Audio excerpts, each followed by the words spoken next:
I mean, you've defined what a producer is, but also what a studio can be. And we're sitting here in SARM West. Tell Oh me yeah. about how you came to be the owner of SARM West. Um, I think it goes back to 1982. Where are we now? We're in 2008, so 26 years ago. Yeah, I made a record called Buffalo Girls, I think, and Chris Blackwell really liked Buffalo Girls, and in fact he bought that album for the world outside of England just because he liked Buffalo Girls so much. And he was because I'd been on Ireland originally with the Buggles, although we were a bit of an odd fit for Ireland because Ireland was majorly sort of reggae. Yeah. And I must say, the reggae guys were very, very friendly. They were really nice to us, but we were kind of techno guys. And we came here and worked once, but I hated it because it was crap. In fact, the day that we came here to work when it was Basing Street Studios was the day that Video Killed the Radio Star was #1. I think it was a Tuesday back then. You used to learn about the chart positions. Anyway, so a couple of years later, I'd done Buffalo Girls. Ireland had dropped us, so I was a bit pissed off with Chris Blackwell at the time. And anyway, Chris said he'd like to meet me again for dinner. So Jill and I went along, my wife Jill. She was managing me at the time. And I'm just trying, yeah. Halfway through dinner, I said to him, "What are you doing with Basing Street?" And he said, "Oh, I'm selling it to Richard Branson. Why, do you want it?" And I went, "Yeah." And Jill kicked me under the table. I remember she literally kicked me to calm down. He said, "Well, if you want it." He said, "I'll tell you what, I'll let you have it if you start a record label for me there." So I said, "Okay." It's amazing how quickly you can do a deal with somebody if you both want the same thing. I think we did the deal 2 weeks from that night. And at the time, I wanted another studio because I was working in SARM East, and we'd actually put in one of the first SSLs. Yeah. We'd had a Trident before then. That's right. And a B. A Trident B series, yeah. Oh no, I think it was an A. Was it? Big 56 channel board. Before your time. Yeah, big 56 channel board. And then Jeffrey and I used an SSL down in Townhouse, and we really liked it. It didn't have any automation on it. We did a mix of Video Killed the Radio Star on it.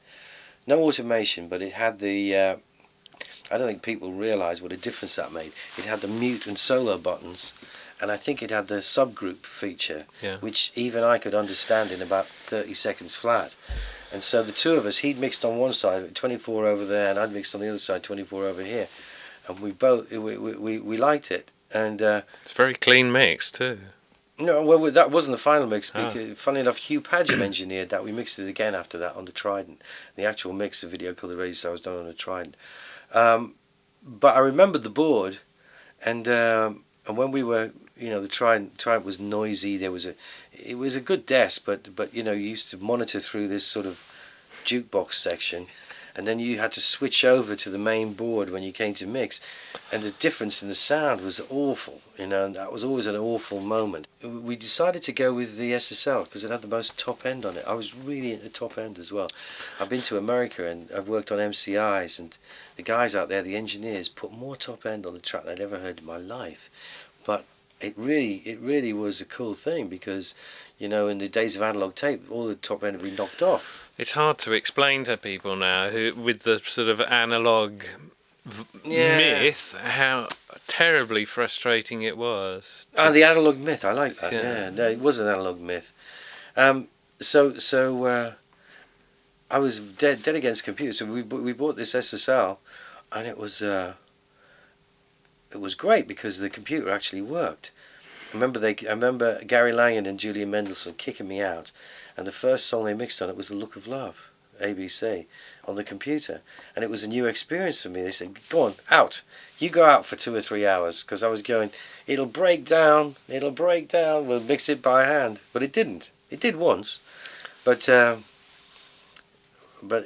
was a sort of revelation. Anyway, the reason I started, you asked me about this place. we put this SSL in. Of course, suddenly, you know, I had a couple of hits. Suddenly, everybody wanted to be in SARM East. I had nowhere to go. I was constantly being, you know, traipsing around the studios of London, and occasionally it was all right, but a lot of the time it was crap. And going to places I didn't want to go, with awful old Neve boards that everyone raves on about, but you know, I could never get enough top end out of them. I used to have the flat out on the top end. You know, I used to think they sounded too natural. Yeah, it's funny, isn't it, how tastes change. And so when Blackwell suggested this place, I was interested, and we did a deal. We did a deal to buy the building off them as well. I mean, you know, my wife's a very astute businesswoman. And we were in within 2 weeks. We got rid of the whole staff apart from one person, I think. And we gutted the place, got rid of everything. I think we've got a few Helios modules, but that was 26 years ago. And the first record we did, I think, was probably Relaxed. It was a very tense moment because, you know, Relaxed took a few months to be a hit, and Jill and I had borrowed £1 million, I think, from the bank to do this place up. Well, in fact, before they appeared on Top of the Pops, I mean, this was another thing I was going to say to you, is you've always chosen artists who themselves have some kind of visual thing, like Grace, like you did yourself with the Buggles, and, I mean, Relax was, as you say, it wasn't looking good until they appeared on Top of the Pops, really. I mean, that was what pushed them. That was the day when a TV program could kind of make or break break an act, wasn't it? And oh, it was very much so, yeah. And getting them on. I remember the Top of the Pops people made them promise that they wouldn't misbehave, and that was wonderful, really. What was wonderful wasn't that they promised not to misbehave. What was wonderful was that people were scared of them because it gave them an air of something or other, you know. Yeah. And that really helped. So now it's so easy to do. Now you can just dial up a plug-in and do it. Would you auto-tune them? Wow, wow, wow, wow. Or would you leave it? And Holly I'd probably leave that because I'm sure I've said that a couple of times when people ask me about Relax. When Holly first sang it, saying to him, "You're a bit out of tune on some of the ad-libs," and he said, "Which one?" And I played him with that one. And he said, "That's not out of tune." And I said, "Oh, okay, it's not out of tune." You know, it just took a couple of listens for me. Has the technology thing kind of lost its sheen for you a bit since it has become possible to do that? Since it's become possible to do almost anything, put any drum track in time now. Is it not so appealing anymore to even do it? Well, that's an interesting, you know, it's still about the same sort of thing. Music, it's not really, I mean, technology plays a huge part, but even, you know, you can put people in tune, but you can't give them a great voice. There's a huge difference between singing in tune and having a really good voice. Everybody expects you to tune them up these days, and sometimes it can be a little bit sad, because I would never tune someone up when their natural pitch is helps the sound of their voice. I don't know. Technology, you know, having all this technology definitely helps. There's no two ways about it. Being able to move stuff around is really useful, and I still try and keep it sort of in real time in a way. I still try and get people to sing the song from one end to the other. If I play a bass on something, I like to play it from one end to the other and then just drop any bits I get wrong. I don't like to do it in 2-bar loops. I don't. I really try. You know, we have to time the drums sometimes, but we try and use really good drummers. We use a guy called Ash Sohn at the moment, and he plays almost perfectly in time. So if we have to correct the drums, it'll be only because to make them lock with a sequencer. It won't make much difference to the sort of sound of them or the feel of them. look. I mean, I don't. I've toyed with the idea of doing a record analog, just because it makes you do things. I don't know. I don't know what it would be like to do that again. The big problem is that the tape isn't as good as it used to be, and so the sound isn't as good. I think it would. I think in a way it's probably better for young people to learn on analog, in the same way as it's better to learn on a geared car and then go on to an automatic car. I think analog. These days with digital, if you record somebody's voice, if you record it too quietly, you can raise it by 15 dBs if you need to. You can raise it by 20 dBs. You can take a syllable and knock it up 10 dBs without even giving it a thought. You try doing that on an analog recording of somebody, you won't even be able to remotely do that because of the noise floor. I think a lot more young people would do well to learn how to record to analog tape, because you're constantly having to optimize the level. I mean, all of the old guys that I worked with who recorded people, vocals, they'd learn the song, they'd follow the lyric sheet, and they'd be moving the fader to make. And I used to do it as well. It's very important. Otherwise, you wouldn't be able to get the voice through. And sometimes I get stuff to work on, and I look at the waves, and they're all like these little awful crummy little recordings of things. I think home studio recordings of most things are generally mediocre. How could they possibly not be? Because unless you have really accurate monitoring, how can you take any chances? You can't. The thing about a proper recording studio is it doesn't.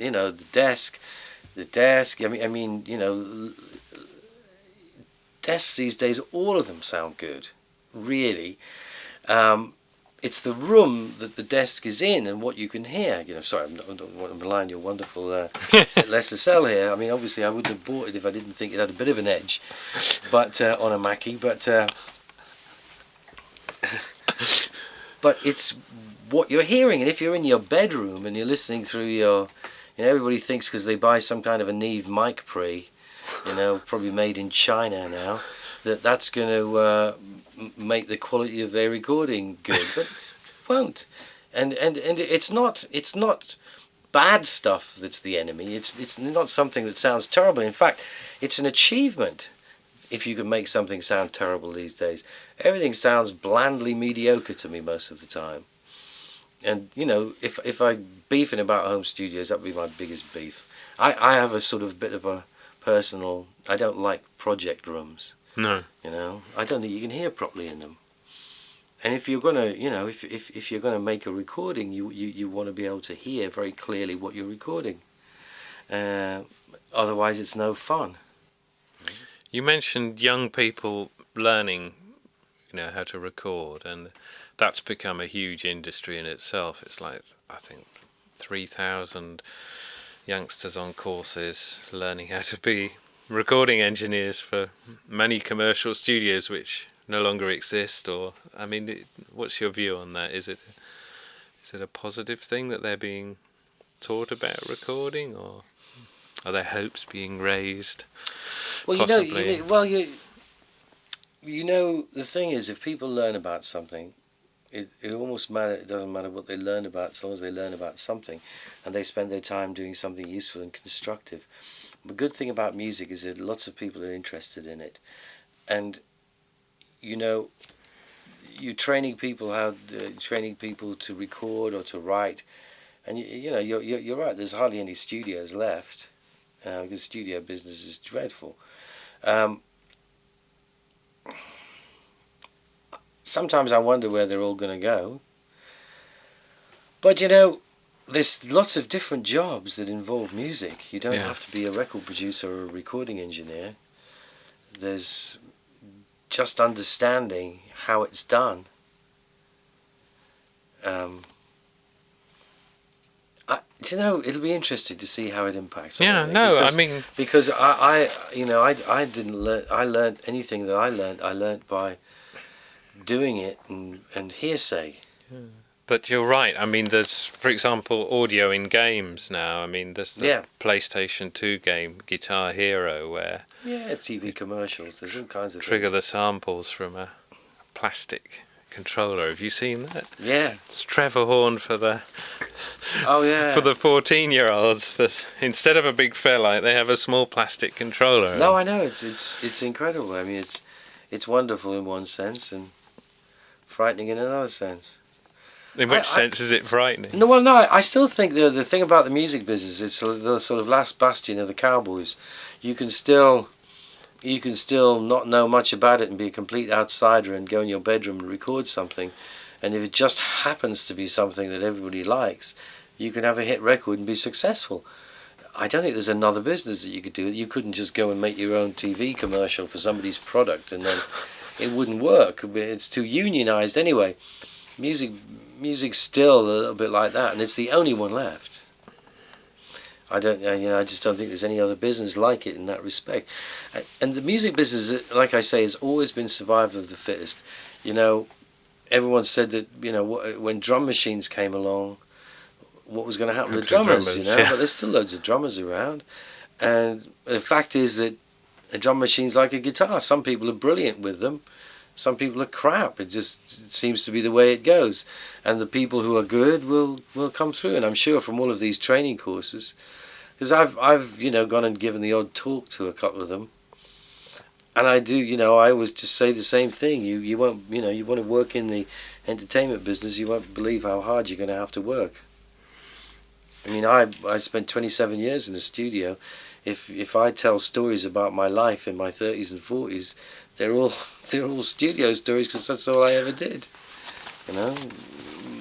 And if you're going to succeed in this game, it's much more of a life choice than a job. You're a studio owner, producer, record company owner. What's taking up your time now? Children. I've got 4 children, and they take up a certain amount of my time. And just keeping the business rolling since Jill had her accident, so that takes up a lot of my time. Yeah, but I still like making records, I love making records. You see, however long you do it, I still feel like a complete novice when I start, So that's very interesting. It's a good feeling, when you start a record, I've been doing it for 27 years, but everyone starts in the same place, trying to figure out what to do. ABC, Pet Shop Boys, Cher. Is there someone you haven't worked with who you'd really like to work with? And with me, it's more to do with the material. I'd rather work with good material. Whichever artist, I don't mind. As long as the material is really good. Much better to work on somebody's first album than somebody's 20th album. And I have a small trivia question for you. In preparation for this interview, I watched the video for Video Kill the Radio Star. Oh, right, yeah. At the end of it, there's a group playing, and there's a rather self-consciously stylish young man standing by a Roland 700 modular. It's Hans Zimmer. It is Hans Zimmer. Yeah, Zimmer was in the band, yeah. I never knew that. No, Hans was in the band. He didn't play, but he was the keyboard sort of programmer. Right. Prophet 5.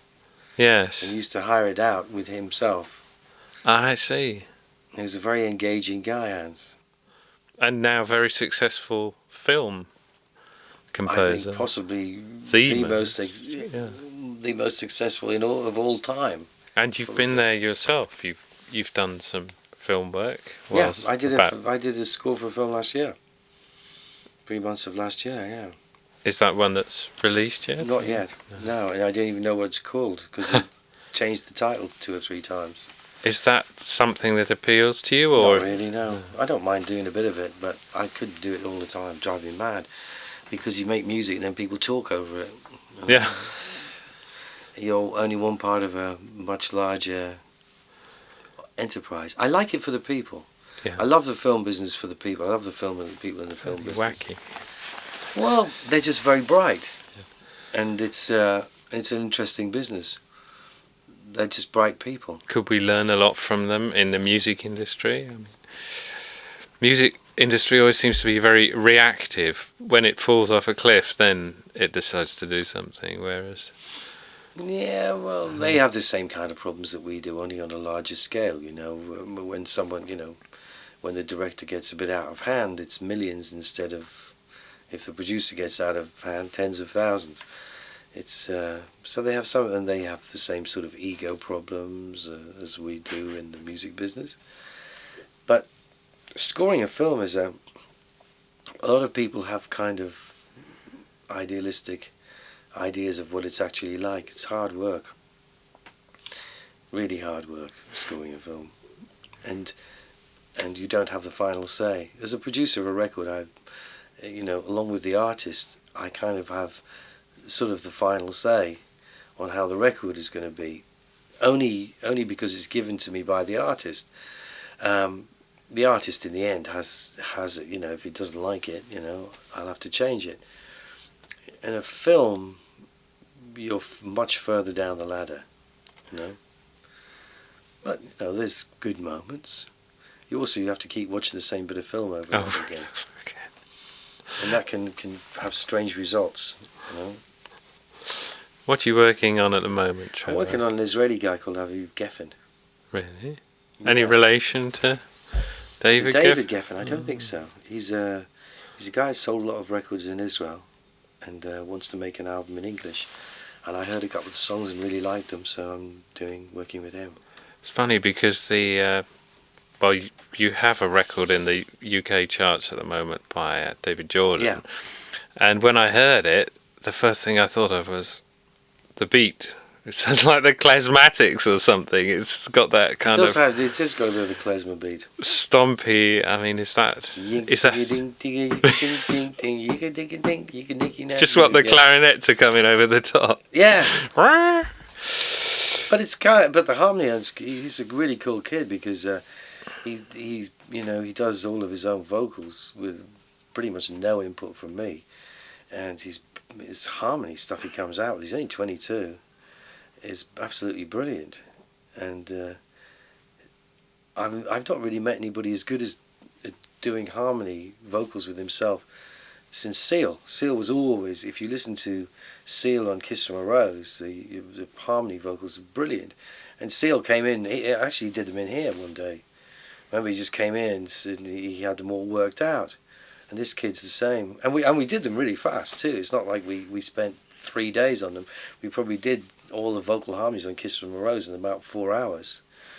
I love doing it like that, when when singers can do it quickly, you know, and you can stack them up and just go really fast. And this kid's got the same kind of thing, you know. If you listen to his albums, all him. There's no other singers, no session singers. You know, it's none of this boy band nonsense.